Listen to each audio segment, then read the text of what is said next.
Muhammad Yunus on a dangerous path. Opposition fades, Dissent silenced opinion. In December 2023, just ahead of the January 2024 election, Professor Ali Riaz wrote a piece titled Bangladesh's Blueprint for Engineering an Election in the Diplomat.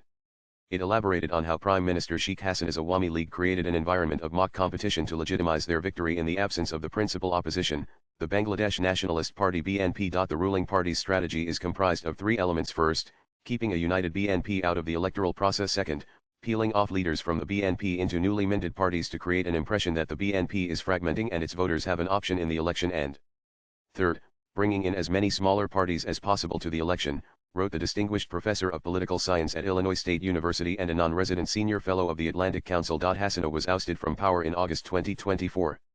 Over the last 9 months, the interim administration led by Dr. Muhammad Yunus followed the same blueprint and more.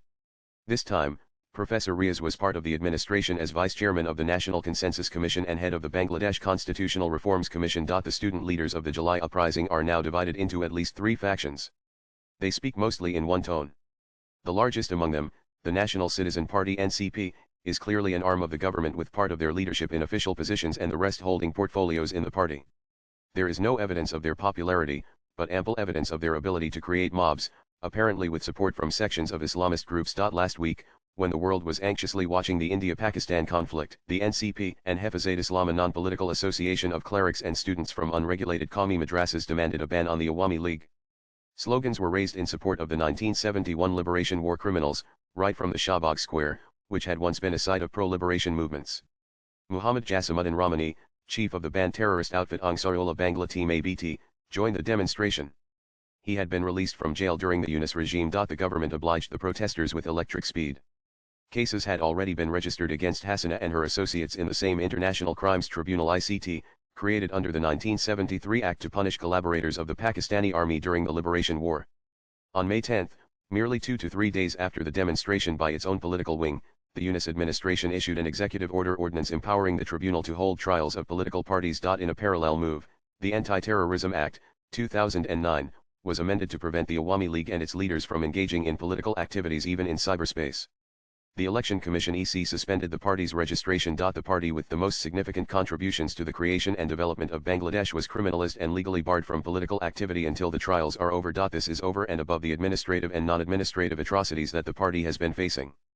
The Awami League and its 14-party alliance members were effectively pushed out of the political space since August. On paper, the Yunus administration maintained its commitment to democratic values. Notably, at a meeting with an international crisis group delegation in March, Dr. Yunus stated that he had no plans to ban the party. The reality was quite the opposite. According to a report in Protham Alo in February, 35 Awami League ministers and 43 other MPs were arrested in the first 6 months of the Yunus regime. Most of the remaining leaders have fled the country. There is no official communication on the total number of arrests, but unofficial reports say up to 50,000 League activists are in jail.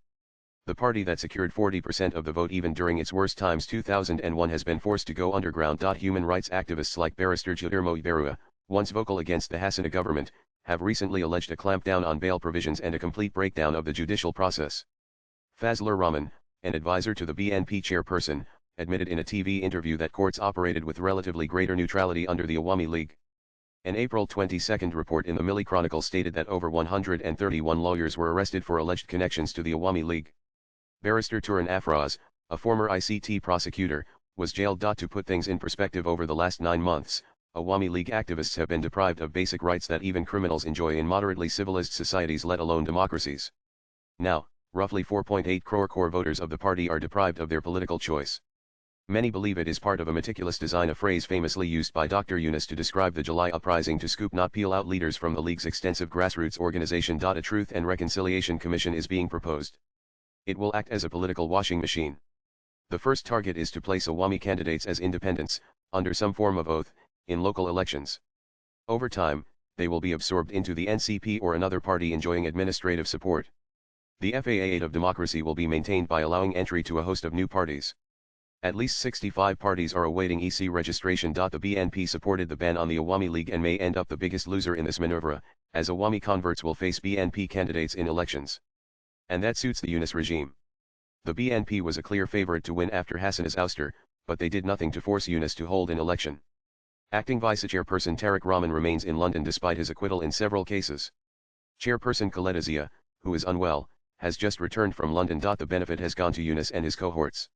According to the original law, interim governments are to stay for a maximum of 6 months. Yunus promised an election before June, but few in Bangladesh expect one anytime soon. Both the Islamists and the NCP have publicly voiced opposition to elections. And the longer the elections are delayed, the slimmer BNP's chances of winning become. Bangladesh appears to be heading for a textbook implementation of the Minustwo theory first proposed by the army in 2007 and championed by Dr. Yunus in conversations with American diplomats. The European Union has effectively endorsed the latest plan by placing reforms ahead of elections. Hasina established a hegemonic rule. She worked overtime to keep the opposition weak. She rigged the 2018 election, in which the BNP participated. She removed the provision for interim governments, and the BNP abstained from elections in protest in both 2014 and 2024. But she never dared to ban the BNP or postpone elections. The democratic world, led by the US, objected to her trials of the Jamaat-Islami, which collaborated with the Pakistani army in 1971. They questioned the state of human rights and democracy. Joe Biden administration literally clamped down on her. Swipe left for next video. It is now up to the West to clarify whether and how Bangladesh improved on the scale of democracy and political freedom. Pradeep Ranjan Bose is an independent columnist. Views expressed in the above piece are personal and solely that of the author. They do not necessarily reflect News 18's views. Latest blogs.